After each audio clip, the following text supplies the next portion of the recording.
Force, c'est vraiment, il va y avoir de la friction, tu vas partir dans un état de manque, si tu veux. Il y a la contrainte ou il y a l'effort, tu vas chercher à obtenir quelque chose. Alors que Power, à l'inverse, ça va être plus attirer davantage vers toi en donnant de la valeur. C'est vraiment ce qui m'a poussé vers, par exemple, le branding, ce genre de choses. La responsabilité personnelle. On est responsable de ça. On est responsable de s'être mis en colère. Responsable d'avoir du désir. On est responsable d'avoir de l'orgueil. Je crois que c'est Einstein qui dit tu peux pas résoudre un problème dans le même état de conscience que celui qui l'a généré. Je suis dans une relation en train de s'effriter. Pour trouver des solutions dans ma relation, je suis dans le même état de conscience que ce qui a mené à ce niveau-là, c'est-à-dire de l'orgueil, c'est-à-dire un manque de communication, c'est-à-dire de la colère envers l'autre, c'est-à-dire du désir d'aller voir ailleurs. Si je suis dans le même état de conscience au moment où je veux solutionner ça, il va rien se passer. Il y a une autre façon dont on gère les émotions, c'est avoidance, donc l'évitement. Quand on travaille 12 heures par jour, par exemple, c'est les workaholics, les mecs qui aiment travailler à 24, justement, ils sont très bons à ça. Tu te mets dans le travail pour justement éviter de te confronter à ces émotions-là.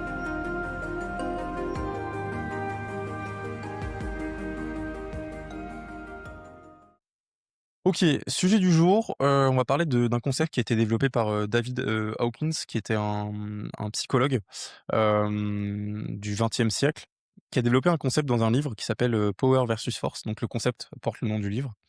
Euh, c'est un concept que je connais peu personnellement. J'en ai lu des briefs, mais justement, ça a beaucoup attiré ma curiosité. Et dans cette version hebdomadaire qu'on a tous les deux, c'est vrai qu'on aborde des sujets soit que je connais bien, soit que tu connais bien, parfois les deux.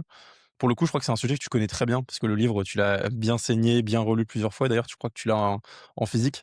Euh, Est-ce que tu saurais un peu pour les auditeurs et peut-être pour introduire ce podcast, nous donner un résumé de ce concept, de ce livre, de quoi ça parle, et en quoi ce concept il est utile pour les gens qui nous écoutent? Je pense que l'essence du livre, du coup, Power versus Force, c'est vraiment un shift de paradigme total, tu vois?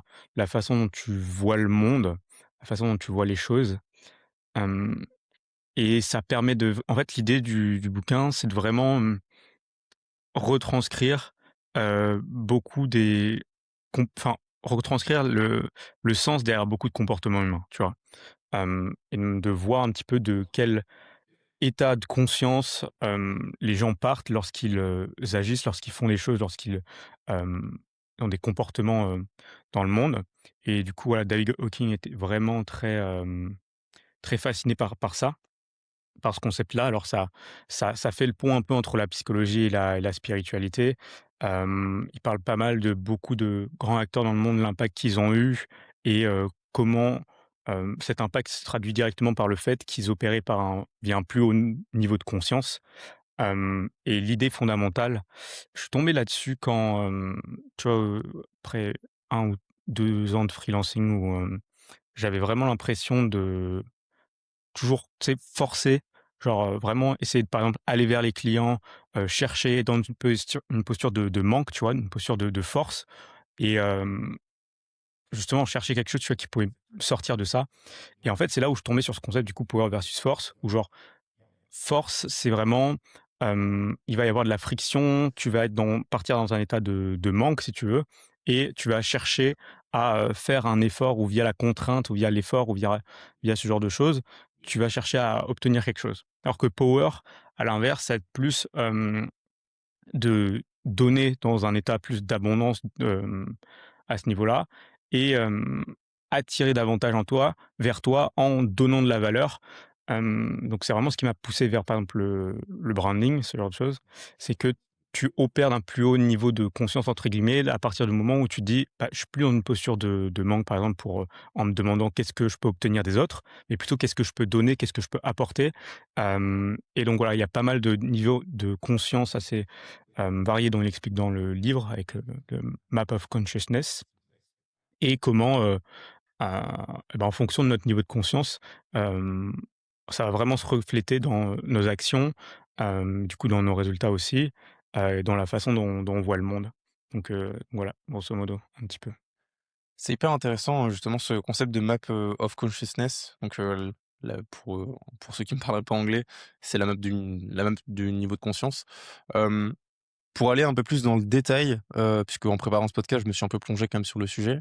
Mmh. Globalement, dans ce livre, Hawkins, il définit 3 classes. 3 classes de paradigmes, en fait, de vision de la Mmh. vie. Donc c'est le paradigme du survivant, la raison et l'intégrité et le paradigme spirituel. Donc ça, je l'ai fait dans un ordre croissant. Donc le paradigme du survivant, c'est le plus bas niveau de conscience, c'est vraiment le paradigme juste de survie. Hem, C'est-à-dire, voilà, c'est le plus bas niveau de conscience et en fait, ce qui est hyper intéressant et justement je voulais, un peu, démarrer ce podcast sur ce sujet-là. Non seulement il fait un classement des niveaux de conscience qui va, du coup, dans ces trois paradigmes-là, de la honte, qui est le plus bas niveau de conscience et Mmh qui est mh. notamment le plus bas niveau du survivant, à l'illumination, qui est un niveau de conscience qui en fait, est au-dessus de la paix intérieure notamment, c'est encore au-dessus, heu et donc ça c'est le plus haut niveau de conscience et en fait ce qu'il explique c'est qu'il et il y a une colonne notamment qui m'a intéressé dans cette map on mettra en évidence notamment au début de ce podcast. Hem, c'est la colonne vision de la vie qui est correspondante à, chaque, niveau de conscience. Par exemple pour la honte, Mmh. la perception de la vie, elle est misérable. C'est le plus bas niveau de conscience, la honte. Et bien, la vision de la vie, elle est misérable. À contrario, l'illumination, c'est le mot est, donc c'est is en anglais. C'est-à-dire que la vie est juste ce qu'elle est. Mmh. C'est ultra simple et c'est au-dessus du niveau parfait qui est juste en dessous. Donc la paix, c'est parfait en termes de vision de la vie, l'illumination, c'est la vie est. C'est-à-dire c'est le niveau le plus simple, le niveau Mmh. de réalité et de vision de la vie qui est le plus élevé en termes de niveau de conscience. Je trouve ça hyper intéressant parce que en fait, tout en haut de cette chaîne-là, de la vision de la vie, c'est une conception ultra simple de la réalité, qu'elle est ce qu'elle est, en fait. Et je trouve ça Ouais. super intéressant parce qu'on aspire tous à avoir un niveau de conscience, à avoir un niveau de pouvoir, hem, qui est le maximal et dans toutes nos visions, on se dit: «Bah, c'est le niveau parfait». Il y a pas au-dessus de Mmh. parfait. Et en fait, Mmh. au-dessus de parfait, la perfection absolue, c'est la simplicité de une chose est ce qu'elle est. C'est super intéressant, je trouve. Ouais, non, c'est sûr. Après, ce qui est assez, marrant, c'est qu'ils ont fait des tests sur beaucoup, ils ont fait beaucoup d'études sur beaucoup d'individus et en fait, ils ont pu estimer, tu vois, à quel degré de niveau de conscience sur la société de manière générale se situe et où est-ce que certains rares individus se situent. C'est-à-dire que, de manière générale, la société, je crois que plus de 80 de la population est dans les niveaux de conscience le plus bas. Donc vraiment dans la peur, shame, guilt, donc la honte, tout ça. Beaucoup une grosse partie de la population est dans cette, partie-là, tu vois?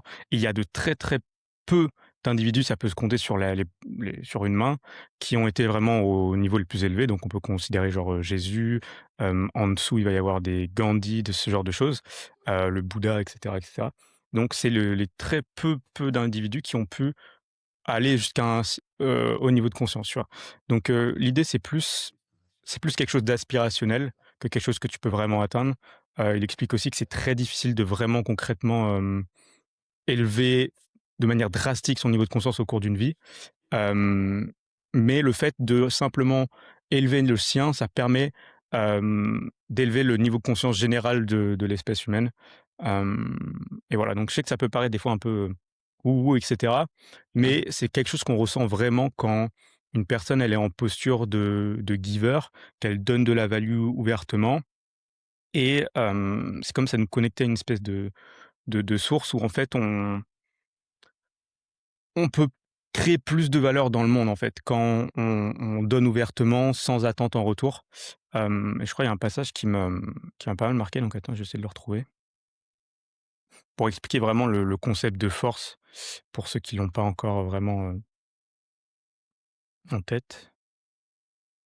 Alors, on va voir ici. Alors, donc alors c'est en anglais, mais je vais essayer de traduire en temps réel si c'est possible.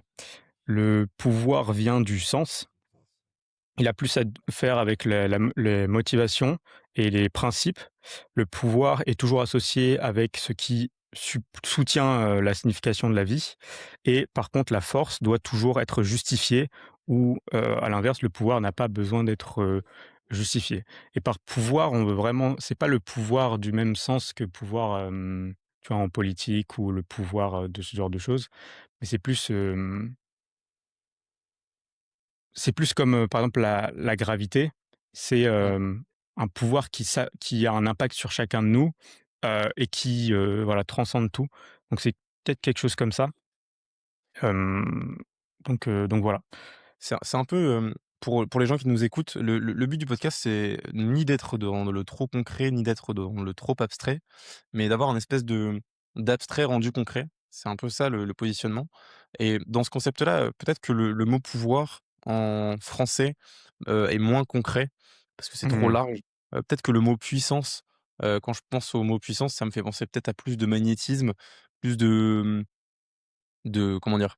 De pouvoir, intrinsèque à, une personne, à un message, à une action, hem, plus que le pouvoir en tant que, objet de possibilité détenu par quelqu'un. Tu vois, le pouvoir politique, le pouvoir, judiciaire et cetera. Ça, c'est des pouvoirs qui sont très, concrets, très, palpables, tu vois? Mmh. Et le pouvoir tel qu'il est décrit dans ce livre-là, c'est, globalement, hein, plus tu as un niveau de conscience qui est élevé, c'est-à-dire que, T'as, en gros, tu as conscience de ton inconscient, tu as conscience de ce qui t'entoure, et tu es capable justement d'atteindre une certaine forme de paix mentale, quitte à arriver jusqu'à l'élimination pour certains des personnages qui ont été les plus influents dans le monde, genre Jésus typiquement, qui était à l'illumination ou en tout cas sur cette échelle-là, il est tout en haut. Hem Et justement, c'est un pouvoir qui est intrinsèque à soi. Ce que tu disais est, hyper intéressant tout à l'heure, c'est que dans ce livre-là, il est décrit aussi que c'est très compliqué au cours d'une vie de passer d'un état de conscience à un autre. Ça, c'est pas que c'est impossible, mais que, atteindre, le niveau d'illumination ou de paix intérieure, c'est, extrêmement long et extrêmement difficile. D'ailleurs, c'est pour ça que certains moines commencent très tôt et n'arrivent jamais, moines bouddhistes notamment, n'arrivent jamais au niveau de l'illumination parce que c'est pas forcément atteignable, pour tout le monde. Mais le travail en soi de prendre conscience que oui, je peux avoir un niveau de conscience qui est plus élevé, hem, te permet d'accomplir plus de choses. Il y a une citation qui, heu, je trouve décrit bien, illustre bien ce sens-là. Je sais plus de qui elle est, mais elle dit: «Quand vous changerez la façon dont vous regardez les choses que vous regardez changent». Et en fait, ce que ça veut dire, c'est, ta perception du réel, te ton niveau de conscience, si tu le modifies, les choses que tu feras dans le concret, elles changent aussi et elles changent en mieux. C'est-à-dire que si tu élèves ton niveau de conscience, par exemple, si tu passes de, je suis dans la honte, dans la peur, dans la colère perpétuellement, tu vois? Qui sont les plus bas niveaux de conscience, qui sont les niveaux de conscience de survie. Si tu changes ces niveaux de conscience-là pour arriver à quelque chose, peut-être, rien que dans l'intégrité, dans la raison, et que tu vas vers, la joie, vers la paix et que tu tends vers ça en tout cas, forcément que les outputs, les choses qui arrivent dans ta vie, elles changent. C'est pour moi, en tout cas, le message que j'ai perçu dans ce livre-là, c'est vraiment ça. C'est les inputs mentaux que je fais d'un point de vue niveau de conscience. Si jamais je cherche à atteindre un niveau de paix qui est plus élevé, un niveau de conscience qui est plus élevé, en fait, les résultats que j'aurai dans ma vie, et c'est exactement ce que tu décrivais tout à l'heure de d'être un giver avant de vouloir recevoir, c'est vraiment ça, tu vois? Pour moi, en tout cas, Mmh. c'est Mmh. cette illustration-là que ça représente, Ouais. et que je trouve très intéressante pour le coup. Du coup, ce qui est hyper intéressant, c'est que ça refaçonne un petit peu la façon dont on voit la causalité. Souvent, lui, ce qu'il aime bien expliquer dans le livre, c'est que souvent on essaie de changer les effets en regardant d'autres effets et qu'en gros, par exemple, on essaie de comprendre les résultats de quelqu'un en regardant ses actions, mais en fait tout ça, c'est du de l'ordre des effets et on regarde pas vraiment la cause, c'est, de quel niveau de conscience il opère, tu vois?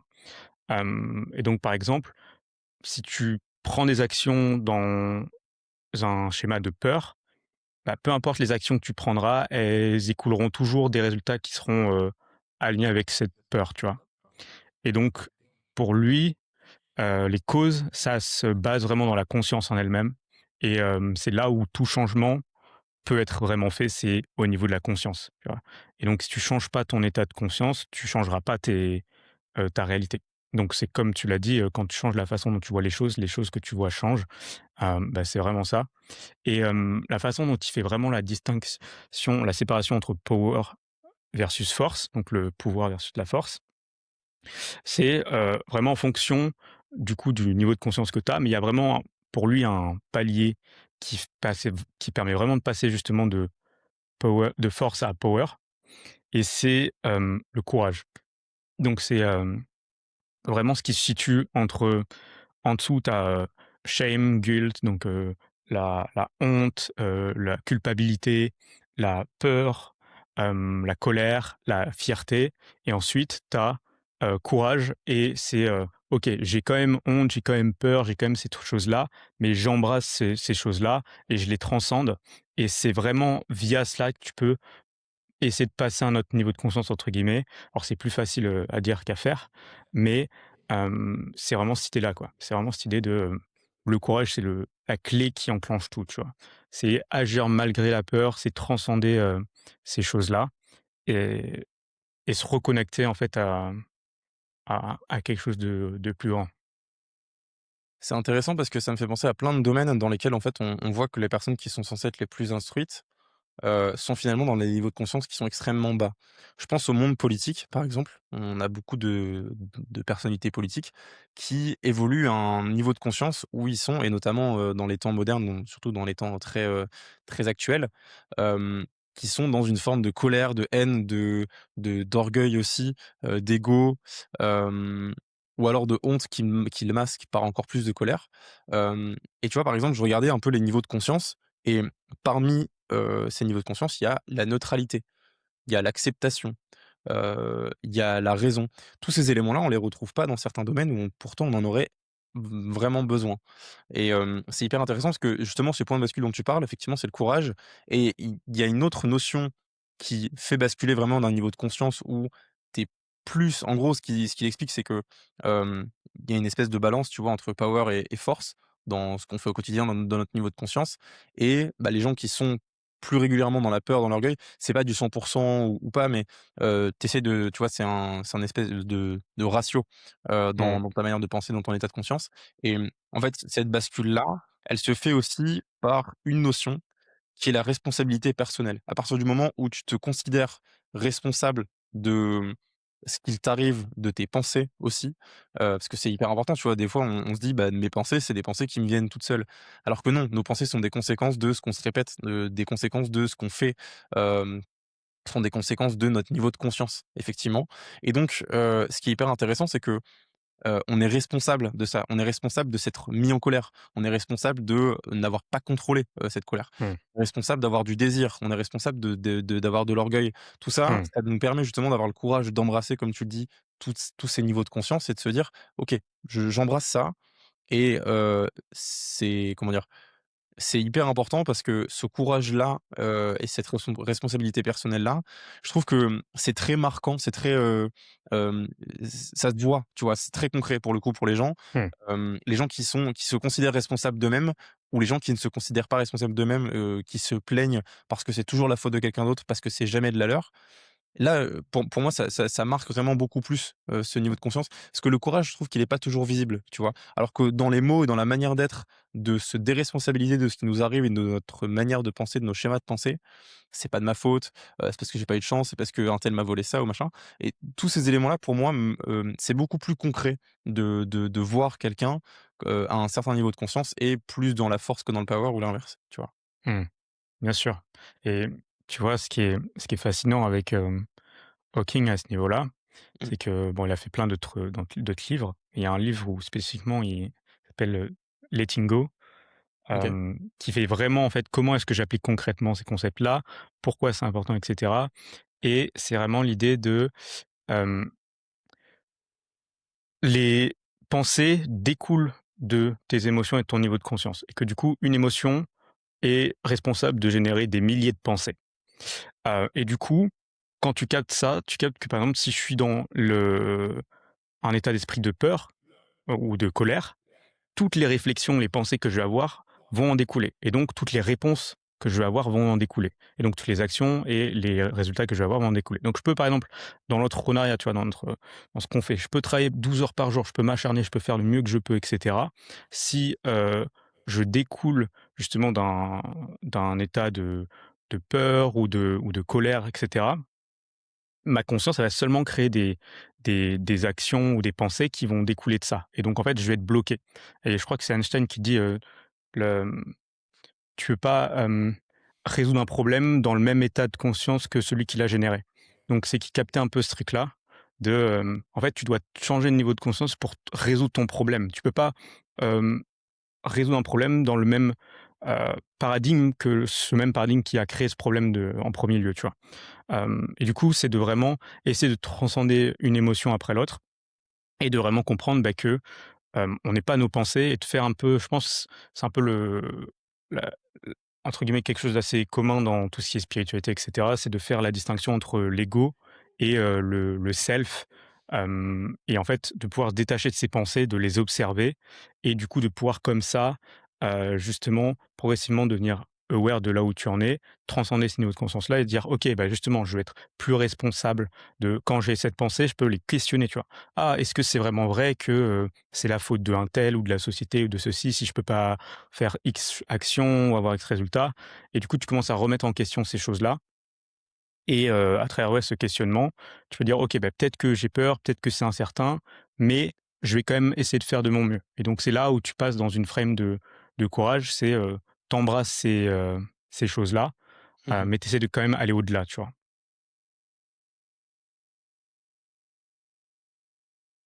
C'est hyper intéressant cette citation de Einstein qui explique que tu peux pas solutionner un problème dans le même état de conscience que celui qui l'a généré. Parce que en général, les gens quand ils veulent, solutionner un problème, ils vont chercher des solutions qui sont très rationnelles, très concrètes, très terre à terre. J'ai un problème, voici les solutions concrètes à ce problème.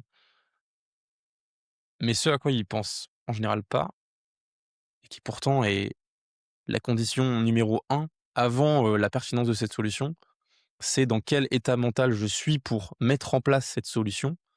Parce que si je suis exactement dans le même que celui du problème que j'ai créé ou qui m'est arrivé, bah, il y a 2 possibilités.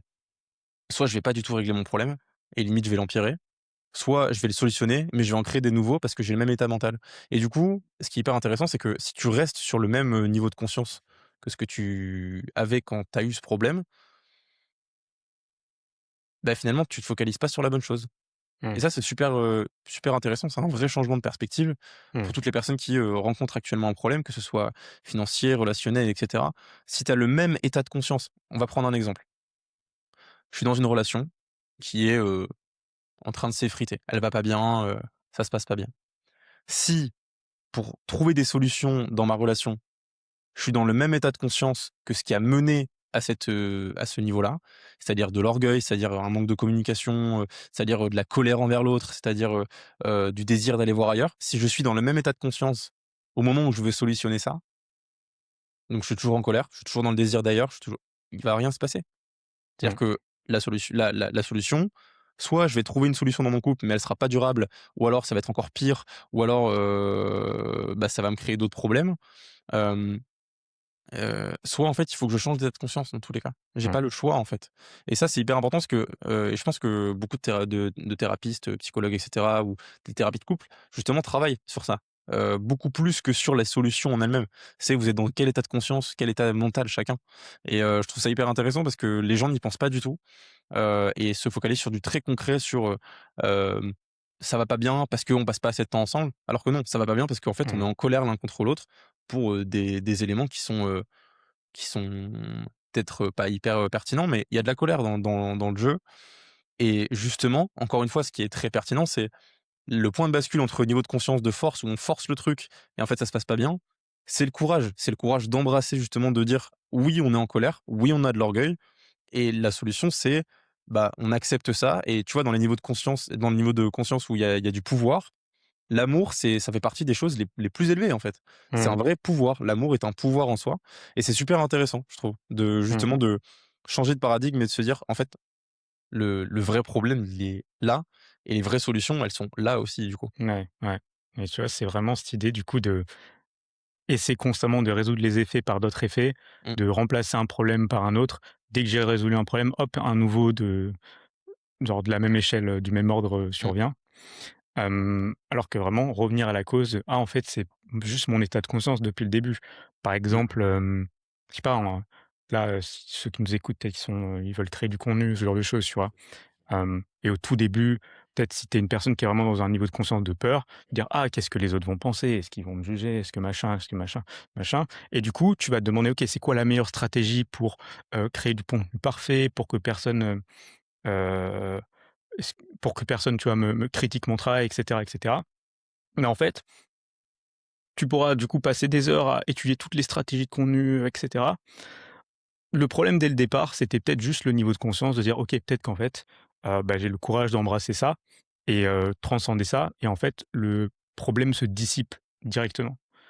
Donc heu, donc voilà, je pense que c'est comme ça pour beaucoup de choses, hem et que voilà, c'est d'un ordre différent de celui de juste de l'intellect. Hem, c'est une autre sorte de d'intelligence, tu vois, qui reconnecte plus à notre conscience plus profonde, au self et moins un peu à l'ego, qui justement veut toujours tout analyser, parce que c'est dans cette posture de peur, tu vois? Et de contrôle. Alors que justement le power c'est, bah, je tu sais, ils ont ce mot, surrender, en anglais, où ouais, vraiment ils sont dans cette posture, bah, de d'acceptation en fait, de ce qui est et le paradoxe, c'est que accepter ce qui est, c'est pas forcément être, passif ou léthargique, tu vois? C'est, juste être plus aligné avec, bah, ce qui doit être fait et donc il y a une sorte de fluidité, tu vois? De sorte de sentiment de non-effort et donc une discipline qui se crée à partir de la clarté et pas à partir de justement, confrontation, perpétuelle, tu vois? Et donc tu es plus dans un état de Mmh. conflit interne entre, tes pensées et tes actes. Ça me fait penser un peu, à une notion que j'ai, apprise, il y a peu de temps. Alors ça me fait penser à 2 insights en fait que j'ai eu, Mmh. à travers ce podcast notamment puisque l'un des buts de ce podcast, c'est aussi d'apprendre des choses en public. Hem, 1er insight, c'est que la plupart des gens qui se lancent pour être des indépendants ou pour entreprendre, ne le font pas et je parle pour la plupart. Là, c'est de la Mmh. généralisation donc c'est pas une vérité absolue, mais la plupart, le font justement pour reprendre le contrôle sur quelque chose. Reprendre le contrôle sur, leur temps, sur leur liberté, sur leurs finances, sur leur géographie, sur, leurs possibilités de déplacement et cetera. Et du coup, lâcher du contrôle et se focaliser sur, ce que tu maîtrises vraiment et pas le reste, c'est extrêmement difficile pour la plupart d'entre eux. Et c'est pour ça d'ailleurs que le stoïcisme est un concept qui est beaucoup mis en avant dans l'entrepreneuriat. Parce qu'en fait, justement, c'est une clé pour, réussir parce que, les entrepreneurs qui savent lâcher prise malgré leur désir de contrôle, puisque c'est un désir qui est partagé par beaucoup, c'est ceux qui justement se focalisent sur les tâches qui ont de l'impact et qui, au-delà de ça, élèvent leur niveau de conscience vers des choses qu'ils maîtrisent et qui leur permettent d'atteindre les niveaux de conscience élevés que sont la raison, l'acceptation, la volonté, la neutralité, et cetera.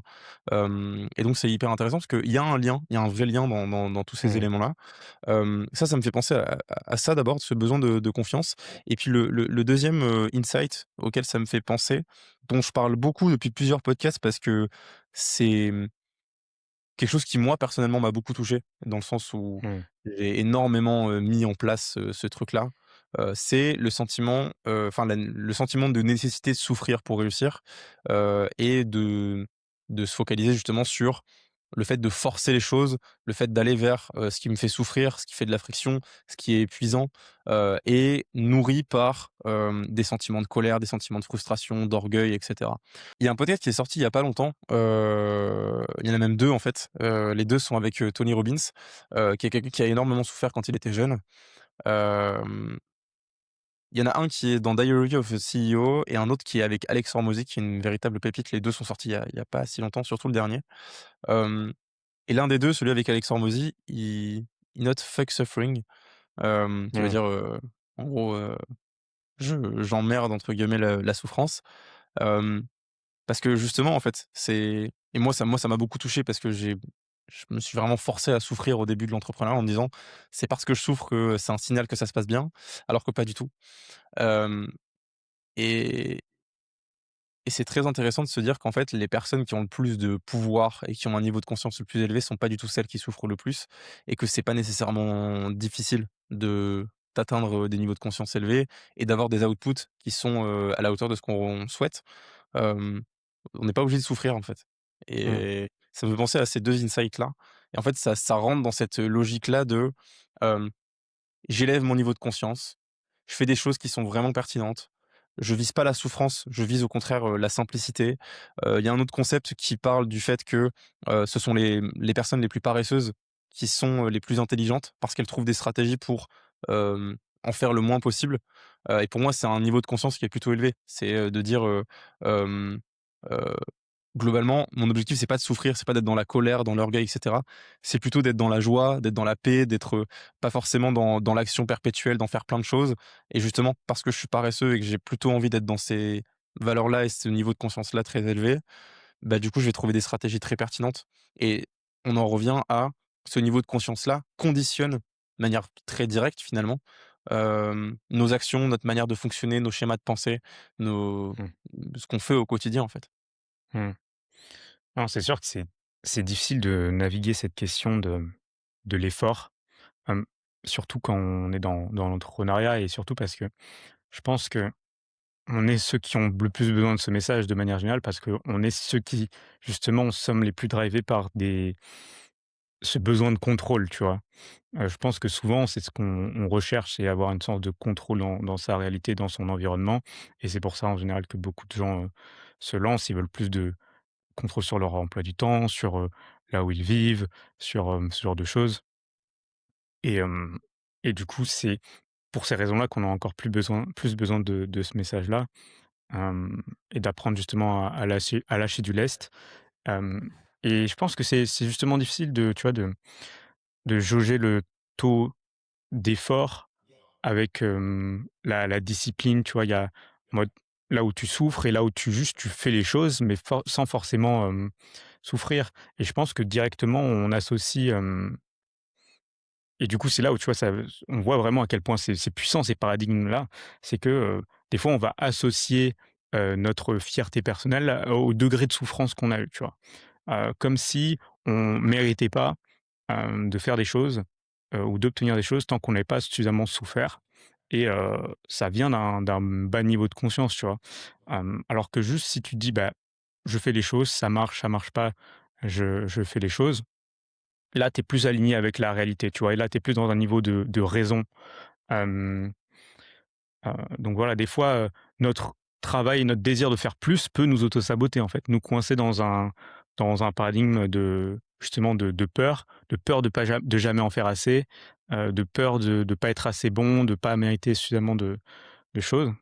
Donc voilà, des fois, on s'auto-sabote parce qu'en fait, on part justement de ce niveau de conscience de peur, on va travailler 12 heures, on va peut-être faire des choses qui ont justement aucun impact, qui vont pas apporter la valeur ajoutée dans le monde, mais au moins on aura satisfait notre peur, et donc au lieu de contribuer davantage, tu vois, via notre mission, on se sera potentiellement éparpillé, justement à cause de cette peur-là, tu vois? Je vais te poser une question plus personnelle du coup, vu qu'on est tous les 2 dans l'entrepreneuriat. Il est venu comment de ton côté? Est-ce que déjà il est venu ou pas, ce besoin de contrôle et si oui, comment est-ce qu'il est venu? Je pense que ça a toujours été, depuis l'enfance, tu vois? Hem, je sais pas si c'est un besoin en tout cas, c'est un besoin de pas subir les pressions ou je sais pas si c'est le bon mot, mais, peut-être d'avoir une sorte d'indépendance, tu vois? Comme tous, tu vois?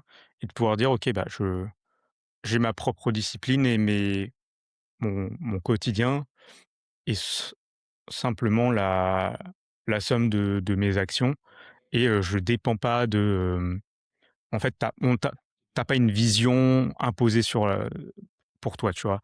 Je pense que ça vient vraiment de cet état de désir d'autonomie et de pouvoir dire: «OK, je crée ma propre, routine, ma propre discipline, ma propre, mais autour de drivé, tu vois, par ma propre vision et cetera».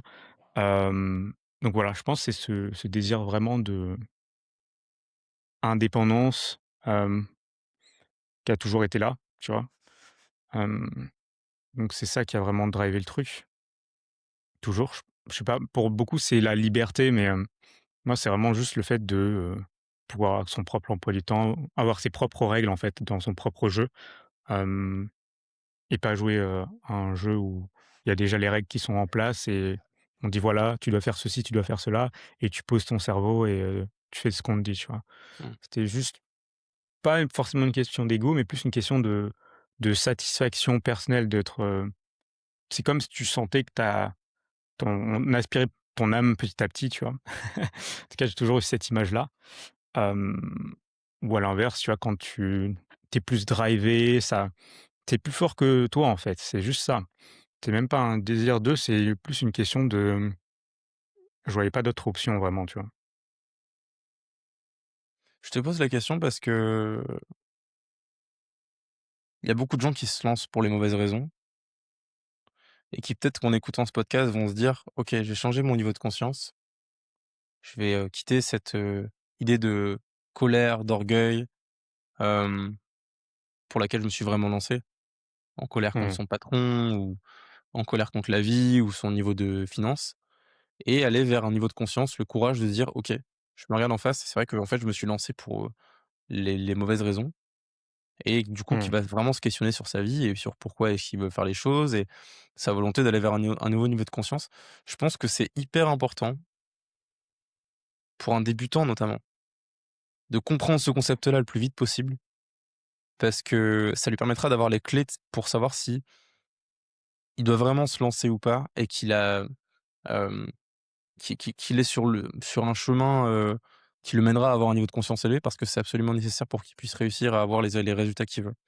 C'est-à-dire que, à mes yeux, quelqu'un qui se lance pour des niveaux de conscience qui sont très bas, genre, par colère, orgueil et cetera, peut avoir d'excellents résultats, financiers, et être reconnu comme une figure de réussite, financière dans l'entrepreneuriat.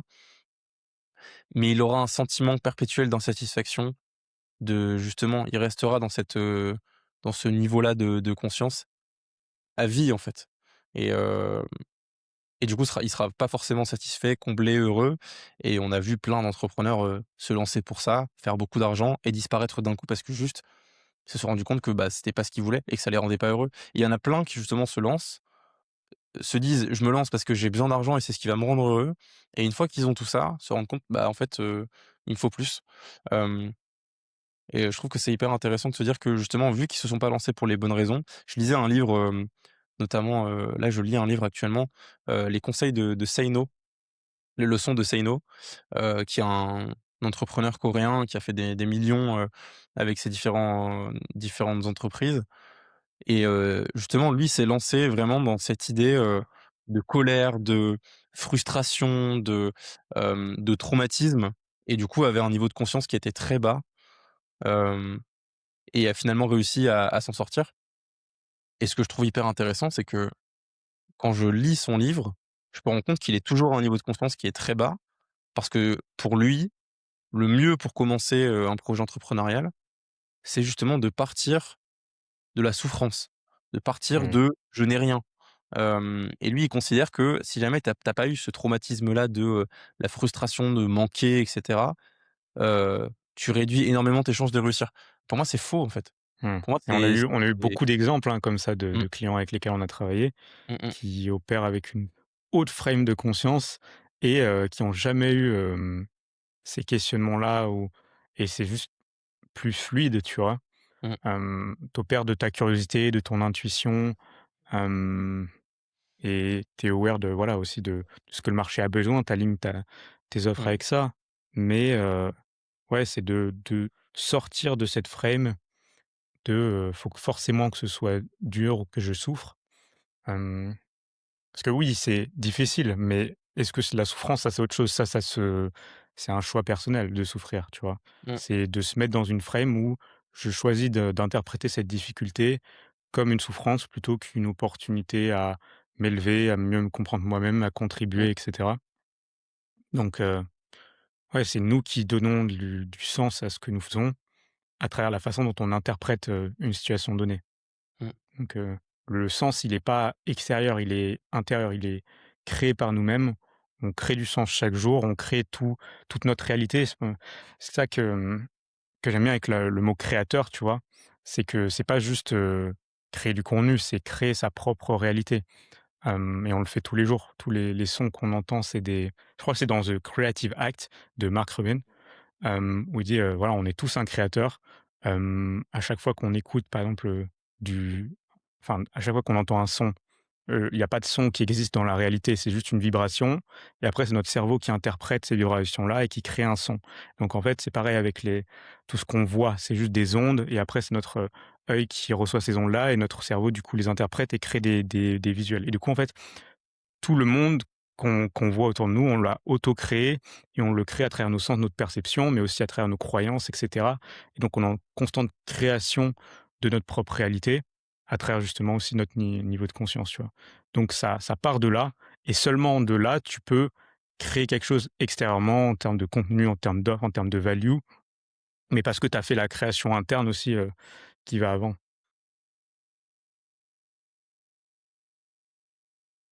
C'est intéressant cette idée de la création, mentale, heu, des croyances, de tout est résultat d'un mixte de beaucoup de choses, et effectivement on est créateur, tu vois? Je m'intéresse beaucoup au monde animal, j'ai toujours aimé ça, j'ai toujours été attiré par ça. Les chauves-souris voient pas du tout de la même manière que nous. Les dauphins, communiquent en ultrasons et en images. Bon, ça a été prouvé, par des études, c'est-à-dire qu'ils envoient des ultrasons qui forment des images dans leur cerveau et les images sont en fait leur, manière de parler, entre eux notamment. Et c'est super intéressant en fait, au final, parce que ça Mmh. veut dire que, nous-mêmes, on a une manière de voir le monde qui n'a rien à voir avec tous les autres animaux. Donc effectivement, on est des créateurs d'images et des créateurs, dont la conceptualisation visuelle, est spécifique à notre espèce et même spécifique à chacun. Que ce soit les sons, les images, le goût, tous les sens en fait, sont même très, très propres à chacun, tu vois? Mmh. Hem c'est pour ça que certains aiment certaines musiques et pas d'autres. C'est pour ça que certains aiment les légumes et pas d'autres, parce qu'on a des sens et des manières de créer, des sensations et des images et des sons qui sont très différentes et je trouve ça hyper intéressant. Hem et pour en revenir un petit peu au concept, de base dont on parle dans le podcast qui est Power versus Force, hem, comment est-ce que quelqu'un qui justement est dans le désir, dans la colère, dans l'orgueil, dans les très, très bas niveaux de conscience, qui sont très proches du misérable, peut se sortir de ce niveau de conscience en écoutant ce podcast en se disant: «Bah oui, en ce moment je suis en colère, je suis plein d'orgueil, OK, mais enfin je vais pas m'en sortir comme ça, c'est facile à dire, mais beaucoup plus difficile à faire». Comment Mmh. est-ce qu'ils peuvent faire pour, heu, prendre justement ce courage de, je passe de ce niveau de conscience-là à un niveau de conscience plus élevé? Comment est-ce qu'ils peuvent voir l'intérêt à faire ça? Ouais. Non, je pense que la je sais pas, c'est quelque chose que je vis aussi au quotidien, qu'on vit certainement au quotidien. Donc moi, ça me fascine beaucoup, tu vois? Hem, Ce qui est drôle, c'est que la technique est ultra simple, mais le faire est ultra difficile et je sais plus qui c'est qui disait ça, mais tu vois, il y a une vraie différence entre simple et facile et Mmh, entre difficile et complexe et je pense que beaucoup des vérités qu'on cherche sont très simples, mais très difficiles et que souvent on aime, créer de la fausse complexité, hem, voilà. En fait, beaucoup de vérités sont simples mais difficiles, donc une façon dont tu peux, entre guillemets, «augmenter ton niveau de conscience», disons même si c'est le travail d'une vie, tu vois? C'est, bah, déjà, le fait d'être aware de ça, que tu es en colère, c'est genre incroyable parce que souvent, on est drivé par nos émotions sans en être conscient. Donc justement, dans l'autre livre de Hawkins qui est Letting Go, donc c'est la de Letting Go méthode justement, il explique les différentes façons dont les gens, gèrent leurs émotions. La première façon, classique pour beaucoup, c'est la répression ou la suppression. Genre, tu as une émotion, directement, ta conscience la la pousse bien au fond pour que tu aies jamais à la confronter, directement, mais pourtant elle va toujours driver, toutes tes actions, tes pensées et cetera, mais tu es pas conscient. Tu es pas conscient. Donc il y a va y avoir ça, suppression, répression. Deuxième chose, ça va être expression, donc l'exprimer à d'autres personnes et cetera.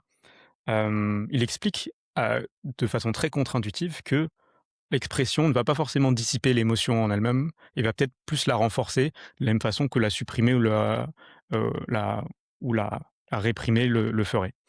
Après, il explique qu'il y a une autre façon dont on gère les émotions, c'est, avoidance, donc l'évitement. Nous, c'est ce qu'on fait beaucoup, quand on travaille 12 heures par jour, par exemple, c'est les workaholics, les mecs qui aiment travailler à 24 justement, ils sont très bons à ça parce que, bah, en fait, tu te mets dans le travail pour justement éviter de te confronter à ces émotions-là.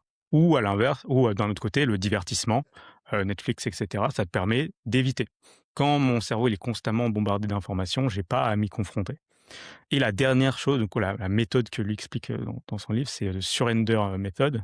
C'est justement, de devenir aware de cette émotion-là, donc de la laisser venir, sans la juger et justement, la première chose qu'on a souvent, c'est qu'on a peur de la peur elle-même. On a peur de confronter ses émotions et on les juge et du coup, c'est pour ça qu'on ne peut pas y être, confronté. Donc c'est de les laisser. Ensuite, c'est de se focaliser sur, l'émotion sous-jacente profonde et pas juste sur les petites pensées qui pullulent. Parce que voilà, une il explique qu'une émotion peut, générer des milliers de pensées. Donc en fait, se focaliser sur une pensée, c'est pas se focaliser sur la bonne chose et ensuite, du coup, c'est juste de la laisser et de devenir, un peu observateur, d'observer ses pensées, mais ses émotions, mais de loin, tu vois? Comme quelqu'un qui regarde quelqu'un d'autre à l'intérieur du cerveau de quelqu'un d'autre et du coup, le simple fait de les observer sans les juger, les permet de les dissiper petit à petit, tu vois?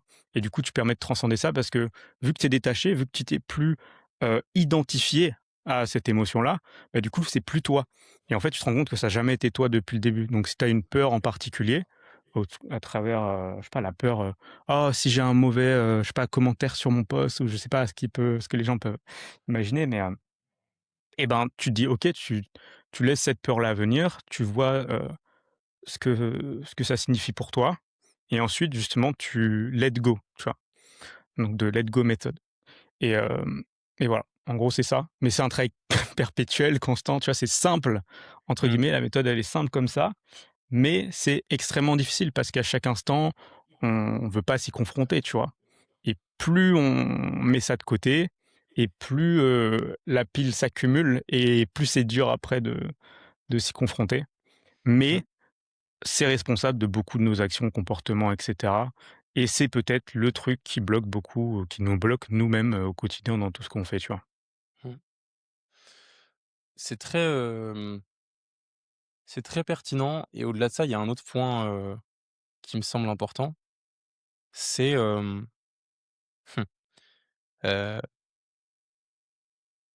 la notion qui explique le fait que, tu vois, tu parlais, hem,